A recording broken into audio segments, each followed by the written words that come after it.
तो चलिए आज हम जॉर्ज ऑवेल के एक बहुत ही मशहूर 1946 के ऐसे politics and the English language को आसान भाषा में समझते हैं। हम देखेंगे कि कैसे भाषा यानी लैंग्वेज और राजनीति आपस में इतनी गहराई से जुड़ी हुई हैं और क्यों साफ साफ लिखना, साफ साफ सोचने के लिए इतना ज़रूरी है। जॉर्ज ऑरवेल ने ये बात 1946 में लिखी थी। जरा इस पर गौर कीजिए। उनका कहना था कि पॉलिटिकल लैंग्वेज को अक्सर इस तरह से बनाया जाता है कि झूठ भी सच लगे, हत्या जैसी भयानक चीज भी आदर के लायक लगे, और जो बातें बिल्कुल खोखली हैं, जिनमें कोई दम नहीं, उन्हें भी बड़ा ठोस बनाकर पेश किया जा सके। ऑरवेल अपने ऐसे की शुरुआत एक बहुत बड़ी चिंता से करते हैं। उन्हें लगता था कि उनके टाइम में इंग्लिश लैंग्वेज की क्वालिटी गिर रही है, उसका डिक्लाइन हो रहा है, और उनके मुताबिक इसके पीछे एक विशियस साइकिल है, एक ऐसा दुष्चक्र जिसमें हम फंसते जा रहे हैं। अब ये साइकिल काम कैसे करता है? देखिए, हमारे जो गलत या बेमतलब के विचार होते हैं, उनकी वजह से हमारी भाषा भी लापरवाह और ख़राब हो जाती है, और फिर ये ख़राब भाषा बदले में हमें और भी ज़्यादा गलत सोचने का मौका देती है। ये एक दूसरे को बढ़ावा देते हैं। लेकिन, और ये सबसे इम्पॉर्टेंट बात है, ऑरवेल कहते हैं कि इस साइकिल को तोड़ा जा सकता है। मतलब उम्मीद अभी बाकी है और कंट्रोल हमारे ही हाथों में है। हम अपनी भाषा सुधार कर अपनी सोच को भी साफ कर सकते हैं। तो आखिर ये खराब भाषा दिखती कैसी है? आइए देखते हैं वो 4 बुरी आदतें जिनके बारे में ऑरवेल ने बताया। ये एक तरह की ट्रिक्स हैं जो मॉडर्न राइटिंग को अंदर से खोखला बना देती हैं और राइटर्स अक्सर अनजाने में ही इनका शिकार हो जाते हैं। पहली आदत है डाइंग मेटाफर्स। ये ऐसे मुहावरे या उपमाएं हैं जो इतने ज़्यादा इस्तेमाल हो चुके हैं, इतने घिस चुके हैं कि अब उनके अंदर कोई जान ही नहीं बची। उनकी तस्वीर बनाने की ताकत, उनका विजुअल इम्पैक्ट सब खत्म हो चुका है। राइटर्स इन्हें बस इसलिए इस्तेमाल करते हैं ताकि उन्हें नए और फ्रेश फ्रेजेस सोचने की मेहनत न करनी पड़े। इससे कुछ एग्जाम्पल्स है टो द लाइन, अखिलीज हील या स्वॉन सॉन्ग। आपने ये फ्रेजेस ज़रूर सुने होंगे। देखिए, प्रॉब्लम इन्हें यूज़ करने में नहीं है। प्रॉब्लम तब आती है जब राइटर इनका मतलब सोचे बिना या दिमाग में इनकी तस्वीर लाए बिना बस इन्हें चिपका देता है। इससे राइटर की सोच सुस्त पड़ जाती है और लिखावट बेजान सी लगने लगती है। दूसरी आदत है ऑपरेटर्स, या जिसे ऑवेल ने वर्बल फॉल्स लिम्स कहा है।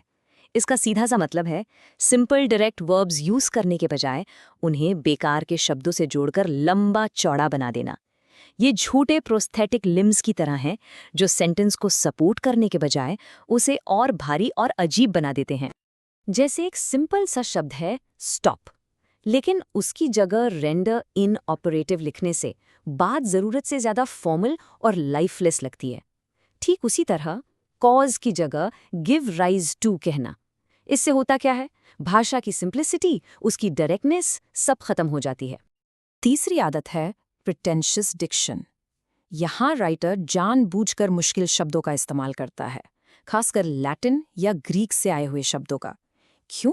ताकि सीधी साधी बात भी बहुत गहरी या साइंटिफिक लगे। ये असल में सिर्फ दिखावा करने का एक तरीका है। ये कुछ आम से एग्जाम्पल्स हैं, जैसे यूज़ की जगह यूटिलाइज बोलना या एक सिंपल इवेंट को फिनोमेनॉन कहना। इनका इस्तेमाल अक्सर आसान बातों को एक भारी भरकम इंटेलेक्चुअल कपड़ा पहनाने के लिए किया जाता है, जिससे राइटर ज़्यादा जानकार लगे। और चौथी और शायद सबसे खतरनाक आदत है मीनिंगलेस वर्ड्स का इस्तेमाल।